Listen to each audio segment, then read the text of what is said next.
আসসালামু আলাইকুম দর্শক, আমার সামনে যে বাচ্চাটি আসছে ও আমার এখানেই খাতনা করছিল, আজকে আবার আসছে। তো আমি ওর খাতনার বিষয়ে ওর কাছ থেকে কথা বলবো। আচ্ছা বাবু, তোমাকে তো এখানে খাতনা করা হয়েছিল না? তোমার বয়স কত বলো তো? একটু জোরে বলো। 6.5 6.5 বছর। আর তোমার ছোট ভাইয়ার বয়স কত ছিল? 2.5 2.5 বছর। ও তো এখানে খাতনা করছে, তাই না? জি। তুমি কি এখন সম্পূর্ণ সুস্থ? হ্যাঁ। তুমি কি এখানে খাতনা করার সময় ভয় পাইছিলা? না। কান্না করছিলা? না। ভালো লাগছে? তো এখন তোমার আব্বুর সাথে একটু কথা বলি, বলবো? আচ্ছা, তোমাদের গ্রামের নাম কি বলো তো?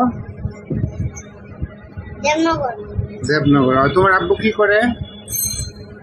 টিচার, শিক্ষক। শিক্ষক। আচ্ছা, কোন স্কুলের? সাতমেরা ফুলবাড়ি উচ্চ বিদ্যালয়। সাতমেরা না? আচ্ছা, তোমার আব্বুর সাথে কথা বলি। ভাই, আপনি তো দুটো বাচ্চা খাতনা করলেন না? জি জি, আপনার মানে কেমন লাগলো এটা? না, অনেক অসংখ্য ধন্যবাদ আপনাকে। আর এখানকার যে ব্যবস্থা সেটাও চমৎকার, এবং যে সিস্টেমটা আপনারা ব্যবহার করেন এই সিস্টেমটা খুবই আমি মনে করি যে রিস্কলেস একটা সিস্টেম। এখানে খাতনা করালে আমার বাচ্চা দুইটা যেটুকু দেখলাম, ওরা প্রথম দিন এখান থেকে খাতনা করে গেছে। সেদিন একটু ভয় ছিল, কিন্তু তারপরের দিন থেকে তারা একেবারে সুস্থের মতো একেবারে ইয়ে করতেছে, বিহেভ করতেছে, খেলাধুলা করতেছে অ্যাজ ইউজুয়াল। আচ্ছা। তারপরে আবার 2 দিন পরে যখন আমরা ডিভাইসটা খুলে নিলাম, সেদিন আরেকটু ভয় পাইছিল।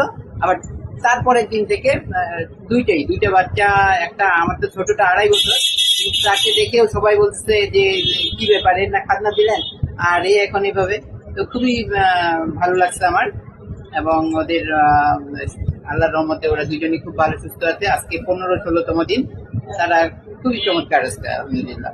আচ্ছা, ঠিক আছে ভাই, ধন্যবাদ। আপনি কোন স্কুলে আছেন এখন? আমি সাতমেরা ফুলবাড়ি হাই স্কুলে। সাতমেরা ফুলবাড়ি হাই স্কুল না? আচ্ছা, ঠিক আছে, আমার দুই একটা এখানে পেশেন্ট পাঠাবেন। হ্যাঁ, আচ্ছা, যদি ভালো লাগে। ঠিক আছে বাবু, ভালো থাকো, আল্লাহ হাফেজ। আমি জানি না, একটা কথা হচ্ছে। কি?